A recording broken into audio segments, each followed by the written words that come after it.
guys, this is Michael Cantrell, the CEO of NextGen. We are walking with Andy Lally, who is the president of the Trans Am Series with Speed Tour.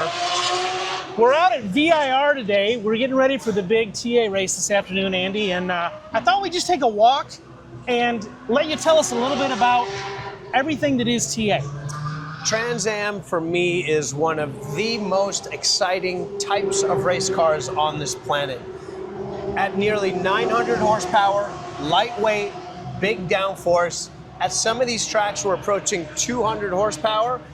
Way more horsepower than any of the other stock car or sports car style racing that we see in North America. They're an absolute beast. I've had the pleasure of racing Trans Am a few times in my career before I stopped, and it has always just been an absolute animal. You stand on the gas in first gear and you just keep pulling gears, and fourth gear and fifth gear pulls almost as hard as first gear. So when these guys get on the track with no traction control, with no ABS, it's just the driver trying to harness all of this power and get these monsters going. It's a gigantic challenge. Now, this is our first year on the tour out with you guys, but we've heard some stories and I've asked some questions, but I haven't had a chance to ask you. We raced at some of the most storied racetracks in America, and the question that came to my mind was, why don't we race at Daytona? And the answer that I keep getting is, these cars are just too fast. They're faster than a NASCAR car. They're more powerful than a NASCAR car. They would eat the track up. They wouldn't be able to do it. Even the prototypes that run in the 24 hours of Daytona, even the cars that are racing in the Daytona 500, with us using the bus stop chicane on the back, we're still going to be well over 200 miles an hour there. That's just something that nowadays kind of gets frowned upon. So even here at VIR, this is a track where most cars are maybe doing 150. Your higher horsepower cars are doing 155, 165 miles an hour. These guys are just about 185, 190 on the top end here, and still pulling. So unfortunately, there's some stuff, maybe as our safety and everything gets going, I certainly wouldn't mind going back to Daytona, pegging 210 miles an hour across start and finish. That would for sure be a goal here. But yeah, the Trans Am Series, the 2025 Trans Am schedule is the best schedule we've ever had, and our 2026 added Indianapolis, and that's just made it that much better. So I was just looking at the 26 schedule for everything that's happening, and it appears to me that we've condensed the schedule. We've got a few less locations, but it's those premium tracks. It's Sebring and Road Atlanta and Watkins Glen and Indianapolis and VIR and COTA. And we're going back to all these, Laguna Seca, Sonoma. We're hitting all these great, fantastic road courses. I don't think there's really a road course out there that you aren't going to that's like a preeminent road course in America. Back to a place like VIR again. I mean, it is top-notch stuff. So I'm amped. I am so amped. We've condensed the schedule a little bit. That's basically just to help teams with travel. Sure. We took our 10 best tracks, put them all together, and we're going to do 2 doubleheaders. So it'll still be the same amount of racing that we do. So there'll still be 12 events for the Trans Am Series, but we're going to do them over 10 weekends. I know it might sound crazy, but it's going to bring travel costs down about 12 to 14%-ish. Just in this day and age, if you can even just plateau costs, we know everything's going up through the roof. Everything's going up through the roof. If we can just plateau costs, it helps. For us to actually reduce costs, but have the same amount of races. Our doubleheader on the West Coast at Sonoma, which everybody loves, and our doubleheader at Watkins Glen, which to me is one of the best racetracks on the planet, will be very exciting, a lot of fun, and for sure, a really good ride. So tell us about some of the teams that race in the Trans Am Series. I know there's some big names that are out here, names that people would recognize from other racing series, from NASCAR, and these guys are out here just tearing it up. The Trans Am Series, the 2026 will be the 60th anniversary.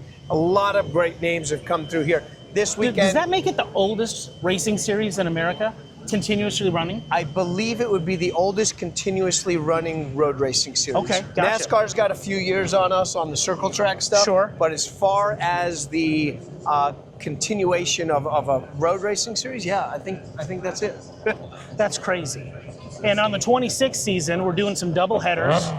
We're looking at some of these teams coming out. I know right now the championship for 25 looks like it's going to either be the folks at Pittsburgh Paints or the folks at Jim Wee. They seem to be battling it out right up there at the front. Paul Menard and Chris Dyson have a great, friendly, but great rivalry on the track. Correct. These guys have been, I've been so stoked about how hard these guys have raced each other all year. Kept it clean, lean on each other, bang on each other a little bit, get under each other's bumpers a little bit, but that's exactly what I want to see. That's my kind of racing. That's what gets me amped up, and that's, I think, what the fans want to see here. So it is coming down to the wire with them. They've kind of stretched it out. Adam Andretti's P3 in the points right now. No, I'm sorry, Adam's P2. Those two have kind of found each other more. Adam has been knocking on the door. I think he's on like 4 second-place finishes just this year. So he's knocking on the door. I spoke to him before this weekend. He loves VIR. He was quick in qualifying. He's going to start on the front row here.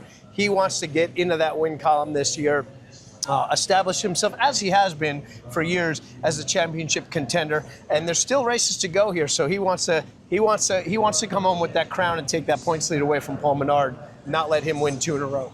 So we're nearing the end of the season right now. We've got we're wrapping up at VIR right now. We've got Barber coming up, and then we've got Coda at the end of the year. That's the big boy. Yep. And that's where we're going to crown a champion.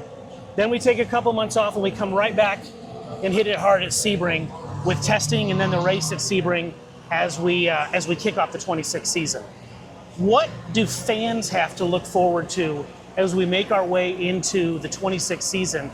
I know that this year we've been out here and we see merchandise trailers and there's a sim trailer, and obviously we try to bring our products out so that we can either give them away to the drivers or expose them to all of the fans that are here.